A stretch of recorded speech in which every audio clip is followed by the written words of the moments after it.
우리 선생님 제일 가까이 앉으셨으니까 상을 드려야 되네. 네. 몇 살까지 사실 거예요? 아니, 그건 이제 마음이고. 근데 네. 당장? 네. 네. 네. 아, 그래요? 자제분 안 계세요? 근데도 당장 쉬고 다 준비 다 되셨어요? 오. 박수, 박수. 어. 아, 그러면 본명이 뭐세요? 열애화. 제 기억하고 있다. 당장 가시는지 안 가는지 봐야 되겠다. 네, 네, 네. 그러면 선생님은 몇 살까지 사실 예정이에요? 85세. 네. 되게 짧으시네요.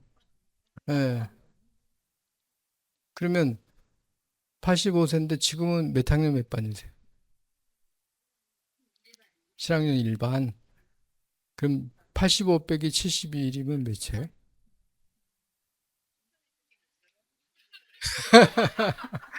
예, 예. 그렇죠. 예. 제가 항상 이게 특기입니다. 이렇게 찌르는 특기입니다. 그게. 그러니까 몇 살까지 사시냐면 85세 살면 뭐 일단 생각할 땐 뭐 오래 사는 거지 그런데 지금 나이를 딱 빼면 14년밖에 안 됐어요. 안 남았어요. 큰일 났네요. 큰일 났네. 네. 네. 그럼 옆에 우리 네. 네. 네. 네.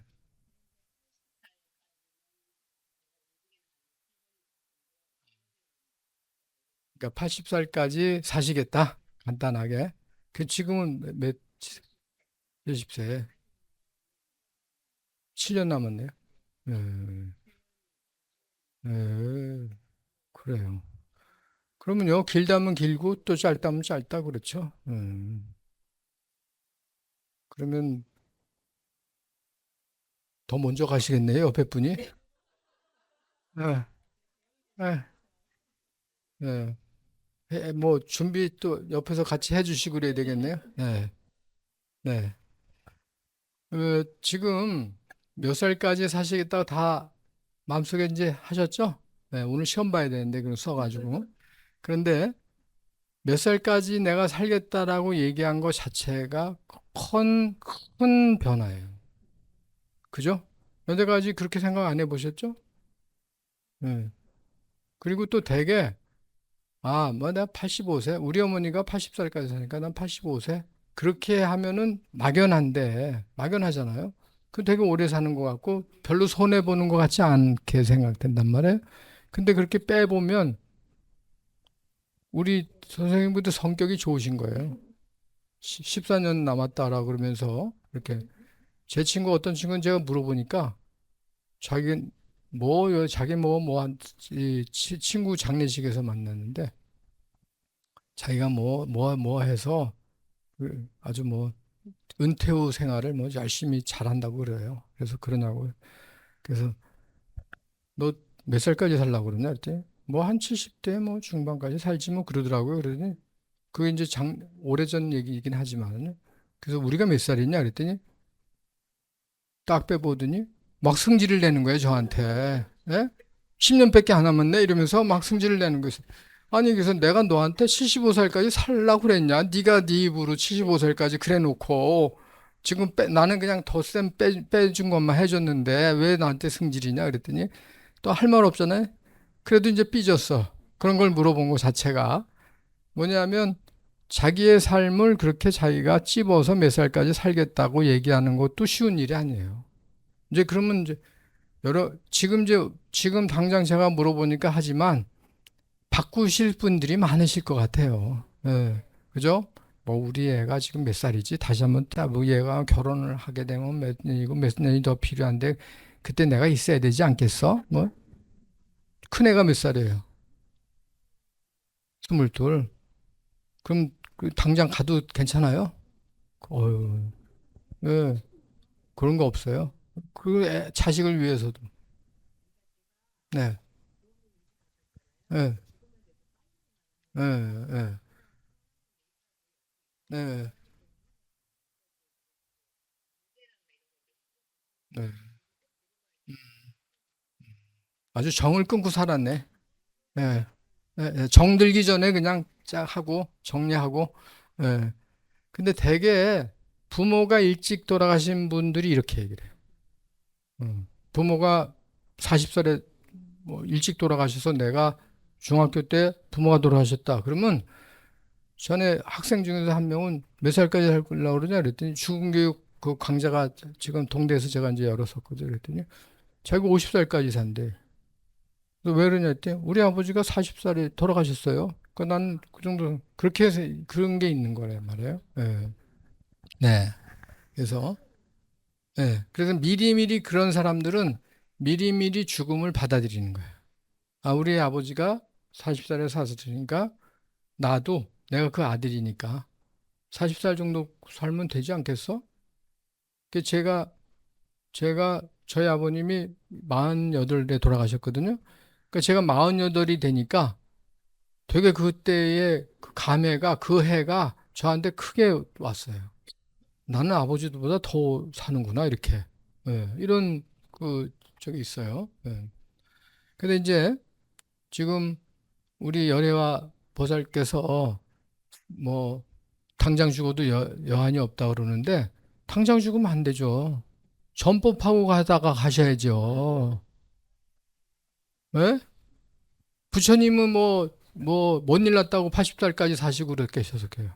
부처님 뭐 그래 오래 사시고 싶었겠어요. 그죠? 예. 아, 법명도 뭐 열애화 부처님 완전히 부처님 법명인데. 그죠? 예, 열애화. 그러니까 이제 지금 이제 그런 걸 얘기를 하는 거예요. 그래서 여기 이제 여기 보시면 우리 사람들은 이게 죽음의 궤도 모델이에요. 그러니까 사람들이 잠재적인 죽음에 오늘 우리 법부님들께서 잠재적인 죽음 궤도로 여기 오셨는데 제가 여러분들에게 몇 살까지 사냐고 물어보니까 이제 콩당콩당 가슴이 뛰면서 내가 죽어야 되네. 그래야지 그 대답을 할 수가 있네. 이렇게 되잖아요. 불안이 올라가는 거예요, 이제. 자기도 모르게 불안이 올라간 거예요. 그래서 제가 이렇게 몇 살까지 이렇게 하는 순간에 여러분들은 그게 마음속에 탁 찍혀요. 예. 그죠? 이제 오늘부터 좀 생각들이 좀 복잡해지실 거예요. 그런 거 가지고. 그게 이제 제가 여러분들에게 이제 그 요청하는 바니까. 그래서 불안이 이렇게 올라가잖아요. 최고조로 올라가잖아요. 저럴 때 이제 병원에 왔는데 의사가 이상하시네요. 저기 그 조직 검사 좀 해봐야 되겠네. 이렇게 되면 이제 완전히 이제 뒤집어지죠. 그죠? 불안이 확 올라가는 거야. 이거 이러다가 나 죽겠구나. 그래서 이제 조직 검사 뭐 날짜하고 그다음에 또 저 사람이 저 오진한 거 아니야. 그러니까 또 딴 병원 가보고 이제 난리가 나는 거예요. 이렇게. 그래서 불안이 최고조로 됐는데 그래서 이제 막 가보니까 그래서 우리나라의 그런 암이라든가 이 치명적인 병에 대해서 이걸 봤잖아요. 환자들의 대부분이 다 네 군데를 더 돈대요. 오진이 아닌가 해서 확인을 봤는데요. 그거는 죽음에 대한 불안 때문에 그러는 거예요. 이렇게 열애화처럼, 드디어 올 것이 왔구나. 응, 야, 짐 싸라. 뭐 이렇게 가지 못하고 다 이제 이렇게 되는 거죠. 그래서 여기서부터 이제 쭉 내려가는 거예요. 그래서 여기 이제 50살에 그걸 받았어. 그랬더니 병원에 갔더니, 어? 그거 치료하면 괜찮대요. 이렇게 됐어. 그러니까 이제 쭉 살아. 그래서 85살, 90살까지 이제 살았어. 그분이. 그래서 결국에는 그래도 우리는 죽잖아요. 우리의 삶은 이렇게 우리가 몸을 가지고 생물학적인 몸을 가지고 사는 우리는 이렇게 죽어가는 거예요. 정말. 그러니까 뭐냐면 우리는 죽어가고 있다라고 이제 하죠. 항상. 우리가 살아있지만 태어나면서부터 죽어가고 있다 이렇게 되잖아요.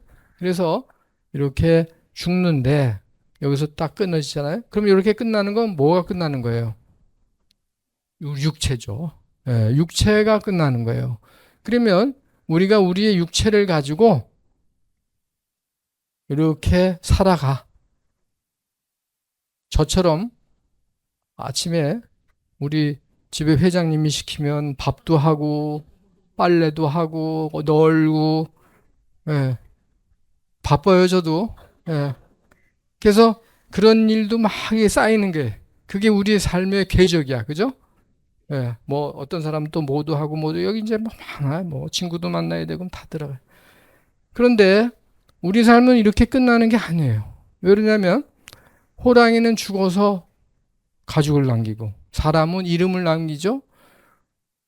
이름이라는 게 그냥 이름을 남기는 게 중요한 게 아니고 열애화라는 거를 남기는 게 중요한 게 아니고 열애화가 무엇을 했느냐가 중요한 거예요. 근데 그냥 뭐, 뭐 친구 만나가지고 무슨 뭐 맛있는 거 먹고 맛집 가고 그게 남는 게 아니고 부처님이 말씀하신 우리 주변 사람들을 위해서 우리 중생 같은 중생들을 위해서 그래서 부처님은 제일 강조한 게 뭐예요? 전법을 하라고 그랬잖아요. 그죠? 그래서 겐지스강의 모래 수많은 겐지스강만한 겐지스강이 있는데 거기에 있는 모래보다 많은 재화를 보시한 것보다 전법한 공덕이 더 크다라고 맨날 강조하셨어요. 그죠? 그러니까 뭐냐면 전법을 해서 그게 바로 가장 의미 있는 일이기 때문에 그걸 하라는 거예요. 그게 가장 값지다는 거예요. 사람들을 그래서 무명으로부터 지혜로 깨닫게 해주니까. 그게 암만 뭐 그런 사람인데 금덩어리를 주면 뭐 하겠어요. 그죠? 그래서, 그래서 그런 거를 우리 생물학적인 몸을 가지고 막 써서 어디 가서 뭐, 또 공양주도 하고, 그 다음에 또 뭐, 저 스님들 봉양도 하고, 그 다음에 또 동문들한테 또 전법도 하고, 또 법회도 참석하고, 그런 것들은 이 위에 만들어지는 것들이에요, 이게. 그러니까 이 위가 뭐냐? 의미가 쌓여있는 호랑이의 가죽 같은 데가 만들어지는 거예요. 나중에 여러분들이 죽어서 염라대왕 앞에 가면 염라대왕은 이걸 보는 거예요. 이걸 보는 게 아니고. 그죠? 그러니까 이게 미국의 패터슨이라는 사람이 만든 표인데 그 사람들은 그냥 이렇게 생물학적으로 했지만 저는 죽음 교육을 하면서 우리 사람이 먹고 살고 그러다가 죽는 게 사람이 아니잖아요. 그죠? 기독교나 이런 데서는 열심히 주님의 말씀에 따라서 열심히 기도하고 해서 또 기독교들도 또 사회를 위해서 봉사 많이 하잖아요. 그죠? 그런 걸 한 다음에 우리의 영혼을 맑게 해서 주님 앞으로 가는 게 그 사람들의 목표예요. 또 우리도 마찬가지로 부처님의 말씀에 따라서 열심히 지혜와 자비를 늘구는 거.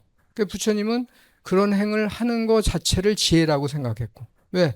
연기법에 따라서 우리는 같이 연대되어 있기 때문에 그래서 그런 지혜를 깨닫고 그걸 깨닫는 것만 머무지 말고 실천행을 하는 게 자비잖아요. 자비에. 그래서 그런 걸로 여기를 가득 채우는 거. 그게 가장 의미 있는 거다는 거예요. 그러니까 이건 이제 저 나름대로 이제 새로운 해석이에요. 예. 그러니까 여러분들도 동의하시죠? 그러니까 여러분들은 이제부터 열애하는 지금 못 죽어. 죽으면 안 돼. 지금부터 죽고 그 윗대 지변에서 그런 게 중요한 게 아니고 그걸 초월해서 지금부터 내 몸뚱이를 가지고 여기에 뭐를 해서 쌓아놓은 치를 그거를 왜냐면 우리 다음 생을 준비를 해야 되잖아. 다음 생을 준비하면 그냥 그냥 지금 죽고 말지 뭐 이거는 어리석은 거란 말이에요. 그죠? 그래도 오늘 뭐 제일 화끈한 대답했으니까 예. 그래서 우리가 이 현대 죽음의 공포 관리 이론은 뭐냐면요. 현대인들이 제일 어려워하는 게 뭐냐? 다 죽음의 공포예요. 예? 죽음의 공포. 저 열애와 뒤에 계신 분, 오늘 아침에 여기 오실 때 화장하셨죠? 네, 네, 화장. 근데 무슨 크림 쓰세요? 주름살 방지하는 영양 크림? 영양크림 어떤 게 있는데요? 브랜드가 뭐예요? 네, 나도 좀 쓰게. 예, 어유, 저건 뭐 주름이 별로 없으신 것 같아요. 예, 예. 근데 왜 주름셀 방지 크림을 써요? 나이 들지 않게 보이려고 하는 거잖아요. 그죠? 왜 나이 들지 않게 보이는 게 좋아요? 예? 젊음이 좋으니까. 예, 그쵸? 근데 지나갔잖아요. 예, 붙잡는 거죠. 그죠? 그러면 젊으면은, 그러니까 뭐가 좋아요? 그래서 젊음이 있으면 뭐가 좋아요?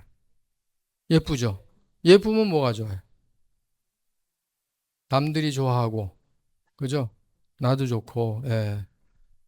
결국에는 젊은 것들하고 비교해서 내가 앉아야 될 거 아니에요. 그죠? 젊은 것들보다 나는, 그래도 나 살아있다. 예, 그죠? 그 결국에는 뭐냐면 죽음에 대한 불안과 두려움이 있는 거예요. 그죠? 늙어 보이면, 그러면, 누가 저 만났는데, 야, 너 전에보다 늙어 보인다. 그러면 기분 나쁘잖아요. 때려주고 싶잖아요. 그죠? 저게 뭐 말을 저 따위로 해. 이렇게 하잖아요. 그죠? 말이라도, 너 전에보다 젊어 보인다. 이러면 뭐 설사 그렇지 않더라도 사기는 올라가잖아요. 그죠? 예. 그러니까 뭐냐면 그냥 그게 바로 공포 이론이라는 거예요. 우리의 삶의 모든 삶에는 죽지 않으려고 자기 몸을 이 세상에서 보존시키려고 끊임없이 노력하는 거예요. 그래서 아침 되면 또 영양제 또 먹어야지, 뭐, 피부에 좋은 뭐 먹고, 그 다음에 뭐 등등 해서 바쁘잖아요. 그죠? 예. 또 요즘 또 현대 과학이, 의과학이 워낙 발달이 돼서 또 그게 또 효과가 없는 게 아니에요. 다 효과가 좋아요. 옛날처럼 뭐 옛날에 약장사 그러면 약간 사기치는 사람으로 돼 있는데 요즘은 안 그래요. 그리고 1, 2년이 갈수록 획획 바뀌어요.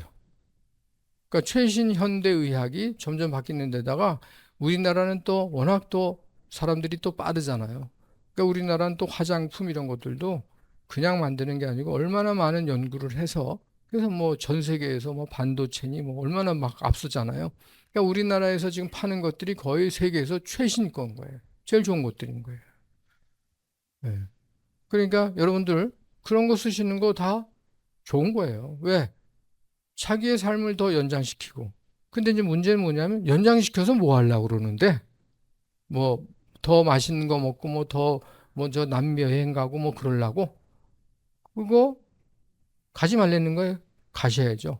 하지만 한편으로는 이제 남는 의미 있는 뭔가를 이제 우리 불자들은 해야죠. 일반 사람들하고 불자가 다른 게 바로 그런 거거든요. 일반 사람들보다 불자가 더 위대한 거는 바로 그런 거를 지혜로움으로 삼고 그런 것을 뭐라 그러냐? 아름다운 죽음이라고 그러는 거예요. 아름답게 죽으려면 결국에는 우리가 염라대왕한테 갈 때, 그래서 우리 예수제 하잖아요. 예수제. 예수제 하면 거기 함격소에서 살아생전에 빚진 거, 그거 갚는 거, 그 표 가지고 관에다 넣어달라고 그러잖아요. 그게 이제 현대의 예수제는 이제 바뀌어야죠. 뭐냐면 그 사람이 살아생전에 자원봉사를 어디 가서 몇 시간 했고, 그 다음에 또 어디다가 보시를 또 얼마나 했고, 그런 것들이 사실은 그 함격소가 얘기하는 의미인 겁니다. 예. 이런 공부를 하는 이유가 바로 이제 그런 거죠. 예. 그래서 사회적 승인 욕구, 그러니까 나 혼자 잘나면 소용없잖아요. 그러니까 주변에서 너도 잘났다고 그래야지 내가 이 세상에서 존재하는 존재감이 생기는 거예요. 근데 잘났다는 게 뭐 인물만 잘났다는 게 잘난 게 아니잖아요. 그죠? 뭐 그거는 다 천하의 뭐 양귀비도 나이 들면 다 소용없잖아요. 근데 그러한 육체를 가지고 얼마나 지금 말씀드린 그런 행동을 할 수 있는 실행에 옮기느냐 이제 그런 게 중요한 거죠. 예. 그래서 좋은 죽음의 조건.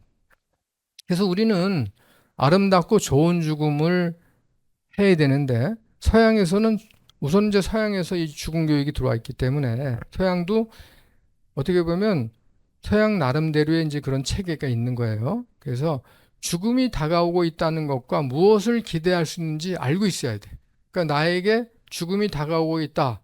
그러니까 우리 법우님한테는 14년 후에 나한테 죽음이 오고 있다. 좀 더 늘려도 돼요. 네, 네. 그렇죠. 네, 그러실 것 같아. 다음에 뵈면 아마 한 10년 더 늘리실 것 같아. 그죠? 네. 그 괜찮아요. 근데 이제 뭐냐면 늘리는 만큼 거기에 준비나 책임이 따르는 거예요. 예, 그게. 그러니까 예전에 뭐 하던 거 지금은 예전에 그거 사던 거 안 사. 더 늘려야 되니까 그거에 또 준비도 해야 될 거 아니에요. 그죠? 그다음에 또 돈도 더 벌어야 돼. 뭐 그런 데든가. 돈만 필요한 건 아니잖아요. 그다음에 운동도 해야 돼. 그다음에 또 옆집에 있는 개똥이 엄마하고 싸운 거 그거 화해도 해야 돼. 뭐 이런 것들이 다 필요한 거죠. 예. 그래서 죽음이 다가오고 있다는 것을 깨닫는 게 그게 바로 좋은 죽음이라는 거예요. 그러니까 여러분들은 이제 벌써 좋은 죽음 단계에 이제 발을 들이기 시작한 거예요. 그다음에 일어나는 일들을 합리적으로 통제할 수 있어야 돼. 그러니까 자식이 말 안 듣잖아요. 그것도 통제할 수 있어야 돼. 예. 뭐 싸우고 쫓아내고 이게 최선이 아니거든. 왜냐면 관계라는 건 죽을 때 되면 자식들밖에 더 있어요. 자식이나 형제 자매밖에 더 있어요. 그죠? 그 사람들이 옆에서 같이 있어주는 것 자체가 큰 복이거든요. 예. 그다음에 고통 완화, 그다음에 신체적인 고통 완화 이것도 자기가 최선으로 노력을 해서 최대한으로 안 아프게 해야죠. 예? 그다음에 물론 뭐 누가 뭐 아프고 싶어서 아파요 뭐 그러는데 또 나름대로 또 노력하는 바가 또 있어야 되거든요. 그게 포기하지 말고. 그다음에 어디서 죽음을 맞이할 것인가에 대해서 선택해야 돼요. 그러니까 요양원에서 할 건지 집에서 할 건지 아까 제가 집에서 하려면 어떤 준비가 있어야 된다고 그랬잖아요. 다 준비해야 돼. 그다음에 자신의 상태에 대해서 정보나 전문가의 의견이 어떤 종류이든 접해야 돼. 그러니까 뭐냐면 자신의 상태를 그냥 막연하게 괜찮겠지라고 하지 말고 좀 더 가슴이 아프더라도 정확하게 판단을 해야 돼요. 그래서 냉정하게 내 상태가 지금 이렇구나. 그러면 내가 앞으로 100살까지 욕심을 낼 수 있는지 아니면 이건 아닌 것 같으네. 그럼 90살로 낮출 수도 있고 그렇죠. 그다음에 영적인 지지나 정서적인 지지가 필요할 때 그것에 접근할 수 있어야 돼. 그러니까 여러분들은 여기 문화원에 오신 것 자체가 영적인 지지를 받고 접근을 하는데 그러니까 열심히 기도하는 거 정말로 큰 힘이 돼요. 예. 맨날 기도하세요? 아침마다? 가끔? 매일 가끔? 어, 매일 하셔야죠. 예. 매일 하셔야 돼요. 하루하루를 매일, 왜냐면 언제 죽을지 몰라. 그죠? 그러니까 언제 죽을지 모르니까 매일 해야지 오늘 기도한 공덕으로 만나는 거잖아요. 예. 그러니까 기도는 이제 나이 드실수록 기도는 매일 하시는 게 좋은 거예요. 근데 왜 그러냐면 나이 드시면 그래도 젊어서보다 할 일이 좀 덜 하잖아요. 그러니까 그 시간에 유튜브만 보지 마시고, 예. 그 다음에 또 그 시간에 귀찮아하지 마시고. 이거는 귀찮아할 계지가 아닌 거예요. 그 다음에 병원 이외에 어디든지 완화 의료적 돌봄에 접근할 수 있어요. 그래서 근데 이제 그렇게 애를 썼는데 마지막으로 선고를 받았어. 당신 췌장암 3기네? 그럼 이제 그거는 방법 바꿀 수가 없어요. 그죠? 예. 그러면 그때 또 선택을 해야 돼. 그때 또 뭐 병원 다니고 뭐 이렇게 해서 어떻게 나을 수 있겠지? 그거는 이제 자기가 빨리 판단을 해서 자기가 오히려 불자들은 훨씬 더 그런 그 종교에 접근하기가 좋은 거예요. 왜냐하면 불교의 가장 큰 불법의 가장 큰 원리는 뭐냐면 연기법이잖아요. 그죠?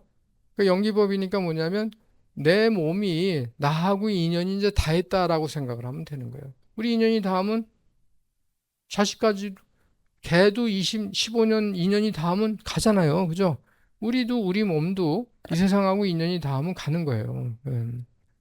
우리가 애하고 애를 임신을 했다. 그러면 애하고 인연은 뱃속에서 임신은 9개월이에요. 그죠? 더 이상 그건 어쩔 수가 없는 거란 말이에요. 그죠?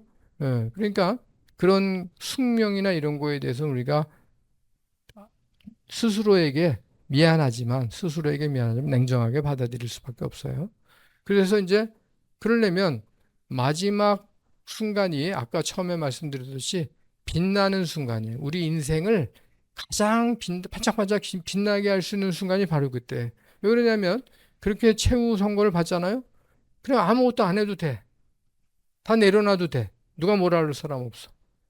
그러면 그 홀가분한 시간에 내려놓을수록 우리는 자유스러워지거든요. 아니면 붙잡을수록 우리는 집착에 끌려다니게 되고 그 집착을 내려놓을수록 우리는 자유스러워진단 말이에요.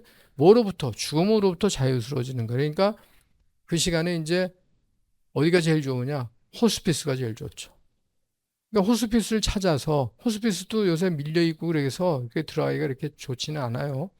그래서 뭐 의사들이 적어도 이 사람이 3개월 정도밖에 안 남았을 때 이제 겨우 이제 들어가기도 하는데 제가 알기로는 호스피스 병원이 울산에 있는 능행 스님이 하는 호스피스가 좋아요. 예. 저는 거기에 가서 호스피스 자원봉사자 훈련도 제가 이제 받았고 제가 심리치료사이기 때문에 훈련 받으면 이제 거기서 뭐 한 6개월이면 봉사를 해야 되는데 저는 이제 뭐 그런 것 때문에 바로 이제 말기 환자를 이제 돌보게 넣어줬어요. 그래서 이제 거기 봉사자 자격증을 가지고 거기 가서 이제 말기 얼마 안 남은 사람, 그런 사람들 이제 간호하든지 이제 돌봐주게 했었어요. 근데 제가 저를 배정한 그 환자가 보니까 저하고 동갑이에요. 남자인데. 근데 이제 이 설암에 걸렸어요. 예, 그래가지고. 근데 그분이 대구 분이었는데, 그, 뭐야, 이제 자기가 살아생전에 미장이를 했어요, 미장이. 이렇게 세면 바르고 있잖아요. 그 아주 자기가 이거래요. 그래서 이제 처음에 배정받아서 가니까 제가 왔는 줄을 알면서도 이제 아는 척도 안 하더라고요. 누워서. 그래서 이제 이렇게 보니까, 나이가 나하고 같네. 그래서 이제 저도 이제 가만히 있었죠. 그래서 한 20분 정도 그냥 옆에 그냥 앉아 있었어요. 아무 소리 안 하고. 저 뭐 상대방이 얘기를 안 하는데 가서 또 환자인데, 돌아가시는 환자인데 깨울 수도 없고.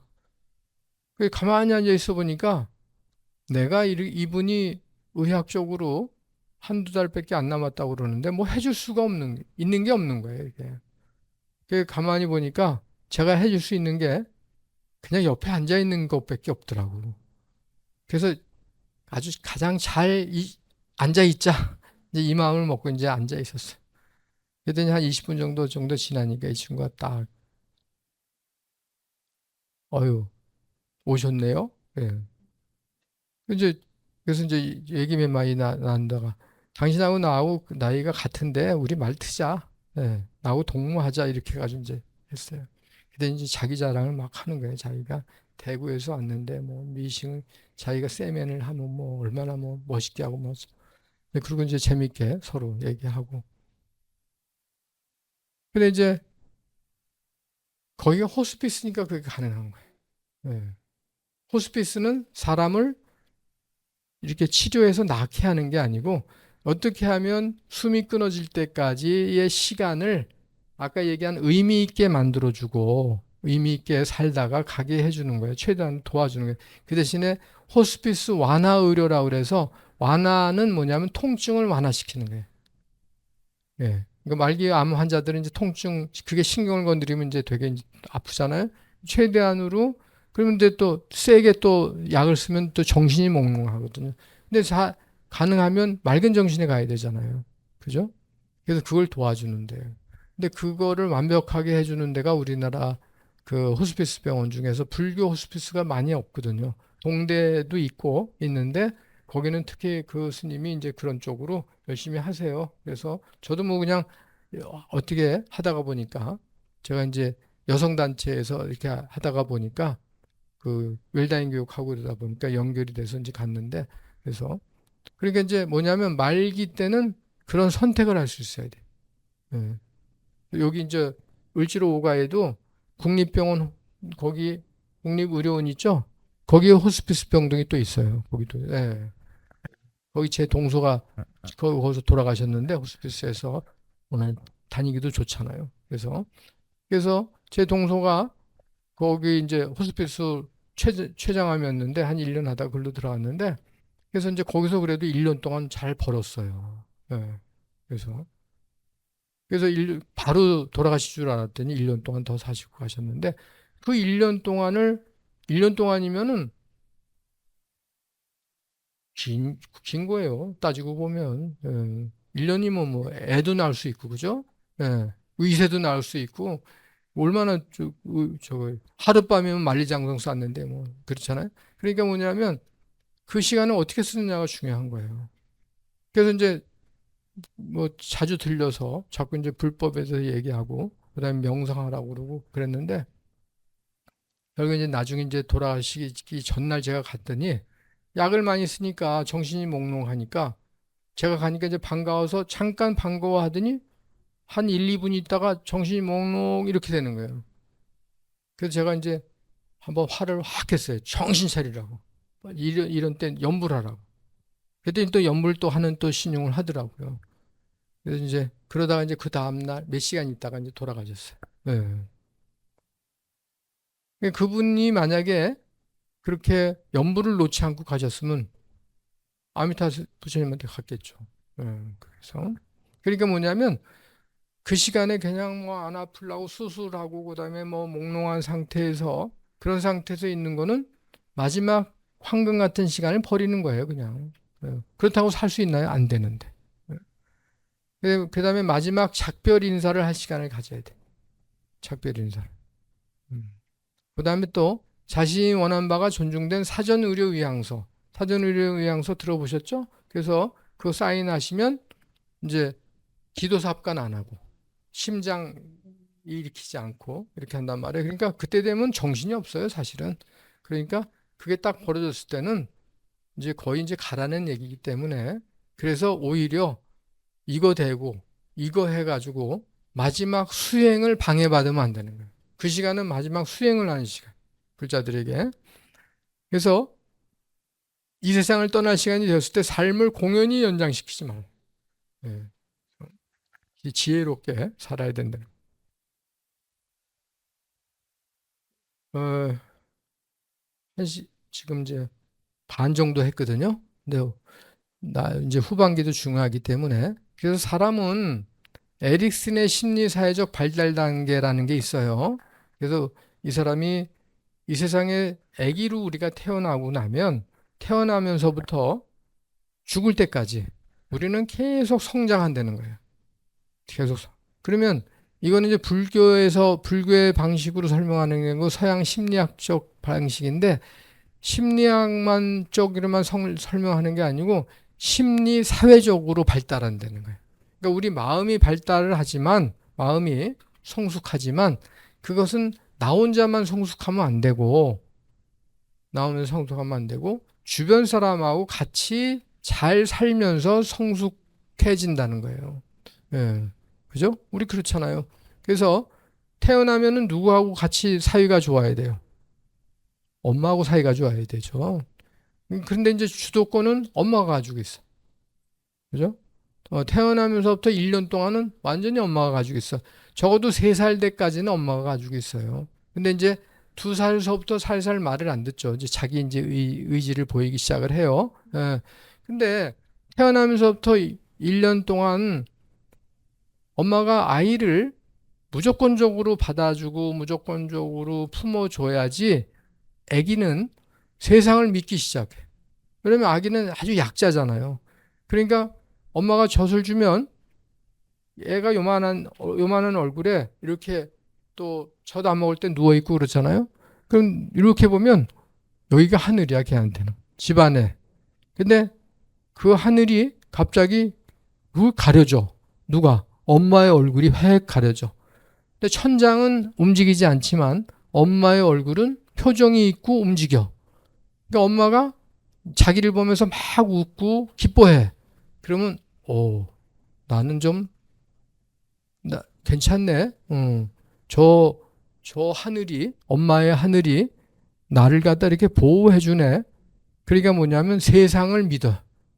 예. 이때 엄마가 그 전날 남편이 술 먹고 늦게 들어왔다가 인상 팍팍 쓰면서 애 보면서 너도 그놈의 아들이니까 뭐 이래. 그러면 얘는 뭐 모르고 오 하늘이 저렇게도 변하네. 저러니까 불안하네. 애기들이 얼마나 예민하겠어요. 그죠?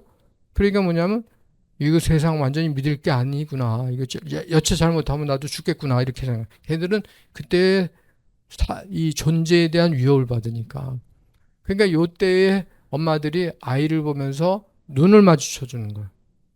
그 엄마가 눈을 마주쳐야 애는 눈을 보고서 대화를 한단 말이에요. 말을 못 하니까. 근데 엄마가 그러니까 눈 마주치면서 웃어주는 게 아이한테는 희망을 제공해 줘요. 세상에 대한 믿고. 그러니까 이렇게 자란 아이들은 나중에 대인관계 때 대인관계라는 게 누굴 믿어야지 뭐가 되잖아요. 부처님을 뭐 믿어야지 부처님이 가피를 주잖아요. 그죠? 똑같은 거잖아요. 그래서 그렇게 되고 그다음에 조금 자라면 2세부터 3세까지는 뭐냐면 이때는 아기가 이제 이때는 잘만 먹으면 돼. 처음에 1년 동안은 무조건 잘만 먹으면 돼. 그다음에 뭐 다음 건 생각 안 해, 애들은. 뭐 똥을 싸든 변을 싸든 그럼 알아서 이제 해주니까. 그죠? 근데 이제 요때는 근데 이제 그때도 이제 엄마가 애가 또 변을 보면 바로 또 쳐주거든. 기분 좋단 말이에요. 그러니까 그러면서 뭐냐면 나에게 스스로에게 자신감을 갖는 거예요. 내가 괜찮은 사람이구나, 괜찮은 존재구나. 그러니까 내가 시키는 대로 똥 싸면 또 다 해주고 해주네 이렇게. 근데 이제 이 2세 또 3세 때까지는 그 다음부터는 이제 자기가 똥 싸고 또 오줌 누는 게 자기 몸에서 하잖아요. 그러니까 자기가 만들어낸 생산품이야. 똥하고 오줌은. 예. 그러니까 그거에 대해서 내 생산품에 대해서 우리 할머니 막 찍어서 먹네. 오, 내가 괜찮은 존재네. 그러니까 이거 가지고 좀 어떻게 좀 해볼까? 그래서 이제 자기가 이제 배변을 조절하기 시작을 하는 거예요. 이때부터. 그러면서 얘가 자기 몸을 자기가 조절해서 쓰는 거를 자율성이라고 그래. 자율적으로. 예? 아침에 일어나는 것도 자율적으로 일어나고 하잖아요. 그래서 근데 그거에 대해서 엄마가 똥 싸는데 얘가 얘는 너 맨날 수시로 똥 싸네. 귀찮아 죽겠어. 그러면 내가 생산 좀 하는데 뭐 좀 만들어내는데 내가 할 수 있는 게 먹고 만들어내는 것밖에 없는데 왜 그거 가지고 그래? 내가 뭐 그 잘못했나 봐. 내 기계가 잘못됐나 보다. 그러니까 아이가 수치심을 느끼는. 그러니까 창피함을 많이 느끼는 애들이 이때에 타박을 받는 애들이. 그러니까 그래서 태어나면서 3살 때까지는 정말로 금이야 오기야 하면서 잘 웃어주고 또 똥 싸면 똥 싼 대로 잘했다고 그러고 이렇게 해서 칭찬해주고 시간 지나면 또 어련히 또 알아서 하니까. 그래서 근데 만약에 그렇게 안 하면 자기 자신에 대해서 믿지 못하고 의심하고 이런단 말이에요. 그래서 아이들이 정신병이 생기는 원인이 요때에 엄마가 아이를 잘 돌봐주지 못하는 거. 그게. 그래서 제가 심리치료사가 되기 위해서 정신과에 의사한테 가서 한 2년 동안 매 일주일에 한 번씩 가서 이제 분석받는다고 그래. 심리치료사가 되기 위한 훈련을 하는 거예요. 정신과 의사한테. 그분이 이제 저기 서울대병원에서 은퇴하신 분인데 아주 노련하신 분인데 제가 이제 2년 동안 열심히 다니니까 그러니까 이제 저하고 이제 가까워지셨어. 제가 이제 끝날 때쯤 돼서 그래서 이제 물어봤어. 도대체 정신병은 왜 생깁니까? 그랬더니 딱 한마디 하시는 거예요. 엄마 때문이지 다. 그분은 서울대 정신과에서 수없이 많은 환자를 보고 했잖아요. 엄마가 이 1년부터 3세 때까지 아이를 불안하게 하고 그러면 아이는 끄떡없다는 거예요. 그 이후에 어려움이 와도 괜찮다는 거예요. 견뎌낼 수 있다는 거예요. 이때가 제일 중요한 때다 그런 거예요. 그래서 이제 요 4세서부터 5세는 그러고 지나면 그 다음부터 이제 미운 뭐 몇 살 아이들이 이제 말을 안 듣기 시작해요. 이때는 뭐가 되냐면 아이들이 자기의 몸과 자기의 생각을 가지고 주도성 있게 자기의 몸을 움직이려고 그래. 자기의 몸을 자기가 주인이라고 여기면서 이제 활동을 해요. 그래서 그때는 애가 가서 무슨 뭐 가다가 뭐 만져가지고 떨어뜨리고 그래도 야단치면 안 돼. 애가 자기가 주도적으로 자기 몸 가지고 했기 때문에 그래서 야단치지 말고 이게 다른 방법으로 해보라고 이렇게 이제 바꿔주는 거죠. 방법을 바꿔줘야지 그걸 잘못했다 그러면 얘가 죄 지은 걸로 생각을 해. 그러니까 2단계에서 수치심을 느끼는데 자기 몸을 가지고 제대로 못하는 거를 수치심을 느끼는 거예요. 그러니까 장애자들이 느끼는 건 죄책감보다는 수치심을 느끼는 거거든요. 그러니까 수치심을 안 느끼게 해드려야죠. 그런 분들은. 근데 4살 때는 자기가 주도적으로 했기 때문에 자기가 선택할 수 있단 말이에요. 그래서 그 선택한 거를 야단치면 그거는 자기가 잘못 선택한 걸로 되어 있는 거예요. 선택을. 그래서 죄책감을 갖게 돼요. 그래서 이때의 아이들로 하여금 선택을 하는데 선택을 해야지 책임을 질 수가 있어요. 그죠? 네. 그래서 내가 선택을 했는데 이거 네가 한 게 지금 이게 효율이 떨어진다. 잘못됐다 그러지 말고 이거보다 더 좋은 일이 있을 수 있는데 그렇게 됐다 이렇게 이제 바꿔주는 거죠. 그래서 이때를 이제 오이디푸스기라고 그래요. 오이디푸스기. 그래서 이때의 아이들이 이제 남자 아이들은 엄마를 좋아하고 여자 아이들은 아버지 좋아하고 이제 자기가 선택하는 거예요. 이제 그렇게 해서 그래서 이제 선택과 실망을 반복해 가면서 그래서 아이들이 이때 이제 유치원에 가면 자꾸 애들하고 싸우는 거예요. 응?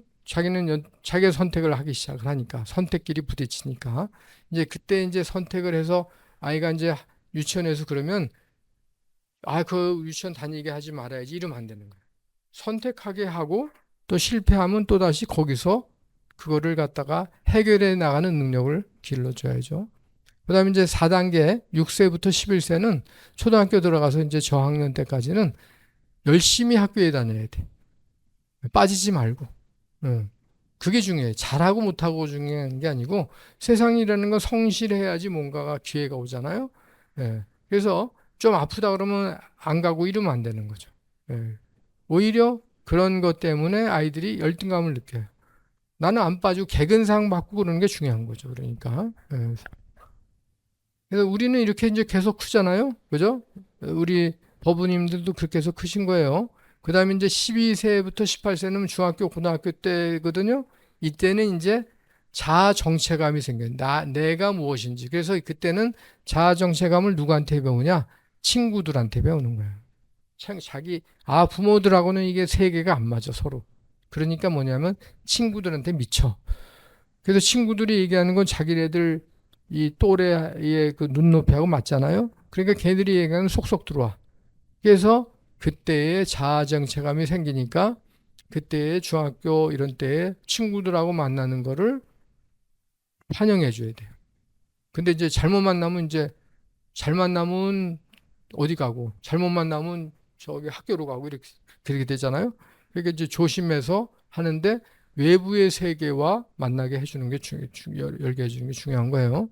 그 다음에 이제 7단계는 그 다음에 이제 성인기 대학 들어갈 때는 있잖아요. 대학에서는 중요한 게 뭐냐면 친밀감을 배우는 때, 그러니까 사람을 새겨서 서로 친밀감을 느끼는 그러한 기술을 자꾸 만들어야 돼. 왜냐하면 그때서부터 이제 대학 생활은 자기의 직업을 만들잖아요. 그러면 세상 사람들하고 친하게 지내야 되잖아요. 그러니까 서로 앞에서 단계를 잘 길러가면서 그러면서 또 의사소통을 잘 해가지고 친구하고 잘 새기고 그다음에 또 친구하고 잘 새기면서 친구하고 또 거리도 조절할 줄 알고 이런 걸 해줘. 근데 친구가 없으면 이제 고립되는 거죠.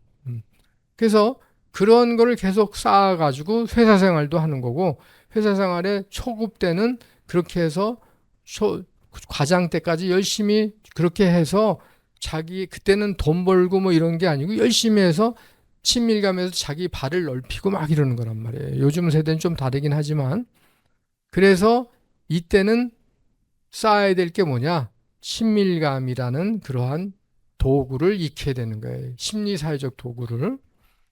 이때 못한 사람들은 이제 나중에 이제 그 다음 단계 가서 생산성이 없어져. 그죠? 그러니까 뭐 친밀감이 없고 인맥이 없고 그다음에 친구 관계도 나쁘고 그러면 회사에서 미리 잘리기도 하고 그다음에 친구 사이에서 왕따 당하고 이렇게 된단 말이에요. 요때에 그래서 의사소통 훈련도 해줘야 되고. 그러니까 자녀분들이 있으면 요때에 있는 친구들은 의사소통 훈련도 해줘야 되고 상담도 받으러 가게 해주고 이렇게 해줘야 돼요. 이게 상담에서 그런 걸 잘 가르쳐 주니까. 그다음에 이제 7단계가 되면 45세에서 65세 이럴 때 되면 이때는 이제 걷어들이기 시작한대요. 그 앞에의 친밀감을 가지고 사회생활하면서 이제 걷어들이는 거예요. 그래서 그때는 생산성이 중요해. 그래서 누가 많이 걷어들였냐? 이게 바로 그 앞에까지 쌓아놓은 거에 결과가 나오는 거예요. 근데 그거를 못했을 경우에 이제 침체감이 생기기 시작을 하죠.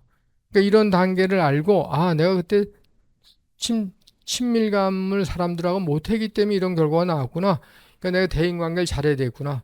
우리 마누라님을 또 금쪽같이 모셔야 되겠구나.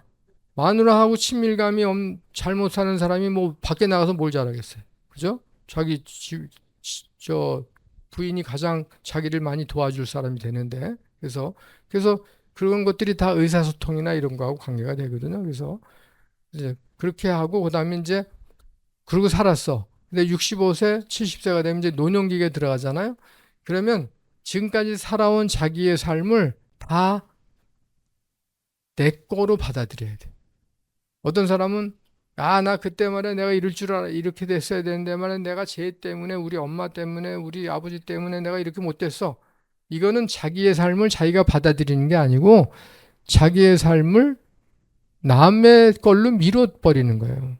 그럼 발전이 없잖아요. 그러니까 뭐냐면 잘한 것도 내가 선택한 거고. 아까 오이디푸스 단계에서 뭐예요? 선택과 집중과 그다음에 실패하면 다시 반복하는 거거든요. 그때서부터 우리는 우리의 삶이라는 거는 나라는 존재는 선택에 따라서 나라는 존재가 만들어져요. 가령 우리 이 법우님은 85세에서 이제 늘려. 그러면 85세 선택했다가 95세로 늘린 우리 법우님이 되시는 거예요. 그죠? 그 선택의 자유야. 나라는 사람 그래. 왜? 내가 보니까 내가 할 일이 더 많거든. 유연하게 나 바꾸겠어. 예. 그래서 모든 게 나는 어느 학교 지원도 자기가 선택하는 거고, 그죠? 그다음에 또 남편, 또 부인 자기가 선택하는 거예요. 그래서 선택하니까 그 사람 남편, 그 사람 부인 이렇게 된단 말이에요. 그래서 그러니까 지금 순간서부터 여러분들은 이제 나는 선택하는 사람이다. 뭘 가지고? 나를 가지고. 그래서 그거를 수처작주라고 그러는 거예요. 주인이 돼야지 선택을 할 수가 있거든. 주인이 안 되면 선택을 못 하는 거예요. 그러니까 불교에서는 이런 진리 말씀을 그냥 수시로 있는데 이런 것들을 일상생활에 응용해서 쓸 줄 알아야 되는 거예요. 수처작주가 돼서. 그래서 어디 가면 자기 의견 딱 낼 수 있고. 그러면 그 자리에 주인이 되는 거예요. 근데 얘기도 못 해. 가만히 있어. 그러면 주인이 안 되는 거죠. 딴 사람이 결정한 거 가지고 그냥 가는 거잖아요. 그래서 그러한 자기가 선택한 삶을 이제부터 다 내 거다라고 하면서 그러면서 이제 내가 앞으로 14년 남았는데 24년으로 늘렸으니까 그걸 선택했으니까 그러면 나의 주인으로서 내가 이제 무엇을 할지를 생각하기 시작을 하는 거죠. 연대까지 내가 이렇게 살았는데 지금도 잘 살았어. 근데 지금 나머지 삶을 좀 더 지혜롭고 자비롭게 살려면 어떻게 해야 될까? 이렇게 해서 이제 선택하는 거죠. 그럼 나중에 이제 불보살님 이제 가실 때 오시지. 그죠? 그래요. 또 10분 쉬겠습니다. 네.